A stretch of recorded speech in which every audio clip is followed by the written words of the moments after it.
I already am. Okay. I'm going to say it now. Let me introduce the recluse. With his neck in a noose that went loose and he slipped out. He didn't have a clue what to do with his new lease of life. It was a lease he never took out, you see. He never really had a grip on life. He never had a family, no kids, no wife, no real friends, no social life. His life was a constant silent night. At the factory, in fact, he kept himself to himself. His existence was distant from everyone else. He didn't interact with the pack, never had done. Didn't feel the need to impede on their sanctum. And they didn't impede on his. If they needed anything, they just leave a list. After a while in that place, it didn't seem to exist. It didn't seem that strange, it just is what it is. Sometimes he'd find a whole week had passed since he last took a gasp and words were cast. On his days off, he'd wonder if he'd gone deaf, as he drifted into silence and no noise, no mess. He used to always have the radio playing in his hall, but that stopped when the broadcast stopped being so broad. He didn't like TV, so he got rid of it. He liked to read books and just sit for the hell of it. So that was his life. It didn't seem that bad, but he still chose to take his own life in his hands. He still chose to kick that chair from his feet. Control, delete, restart, repeat. Control, delete, restart, repeat. Silence can be golden, but gold can sometimes suffocate like that girl in that James Bond film. Too late to respirate. Tragedy can be plain to see with lights and sirens, but sometimes it ain't so clear. Domestic silence. Unspoken.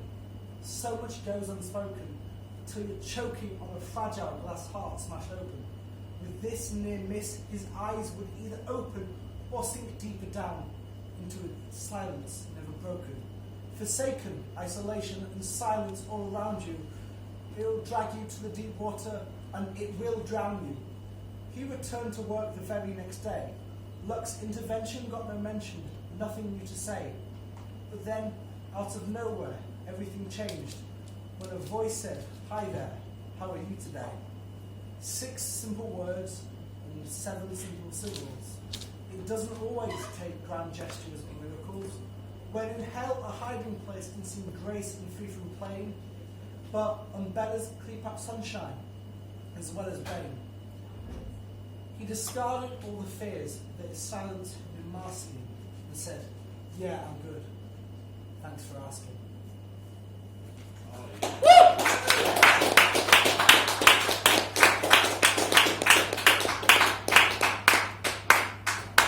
This is the other one I'm going to do for now. I might do some more in a bit. This one again is by Scroobius. It's called Broken Silence. Oh, sorry, not Broken Silence. Broken Promise. This is to anyone out there who's listening. From everyone that ever let you down and went missing. Lovers, parents, best friends and siblings. Sometimes life conspires to make liars of good men. I'm sorry I wasn't who you thought I was. Fuck it, I'm sorry I wasn't who I thought I was. I said no matter what, I'd always be there. But that wasn't honest. Because I'm not. And because that ain't how life goes. Broken promise. Growing up, I always thought I was one of the good guys. I thought it was black and white like that I could nurture my good side. But I've caused hurt and I've stripped pride, both on the surface and inside. I wasn't cursed with a dark side. I was just normal. Average, regular. Nothing special, I'm telling you. Just being human makes you both God and the devil's clear replica. I've had my emotions crushed and maybe crushed a few along the way. And at the time, I'd meant every single word I would say. Every word of love and every word of hate. Every time I would adore and every time I'd berate. But time passes and sometimes those emotions fade, making lies of both the threats and the promises made. But is a lie really a lie if you mean it at the time? How can a lie be a lie if you mean it at the time? A lie can't be a lie if you mean it at the time. How can a lie be a lie if you mean it? This is to anyone out there that's listening. This is to anyone out there that's still breathing. I bought the Heartbreak Hotel on my own with no investors. Close it down and open the fuck you, get over it bed and breakfast. In loving memory of having loving memories, of combustible emotions and of having real enemies. Typically poetically dramatic endings were once a trademark of mine, patents pending. And the mighty height of emotions on parted ways was always grander than the connections of the early days. When we were fighting, there used to be thunder and lightning, ferociously frightening, a clash of the titans, emotion heightens, every single muscle tightened, an addiction to the thrill of the fight, the excitement. Love at first sight always seemed unconsidered.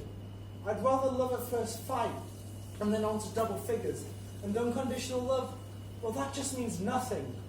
In love with the mere idea of loving something. Always just hunting for that near-life experience. In fear of missing something vital from your own existence, or your emotions subconsciously thought unscripted. Less about how you're feeling, more about how you fucking depict it. But all that stops when one day you just decide to stop playing along.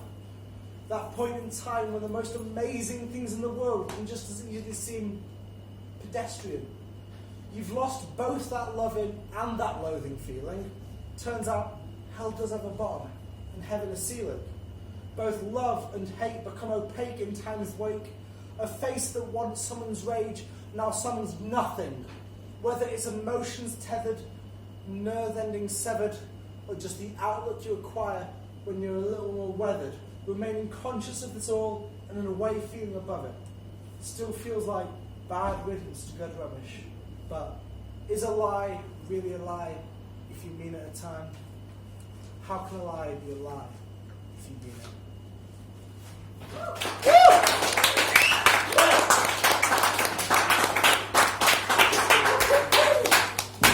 Excellent work, thanks for reading. Thank you very much.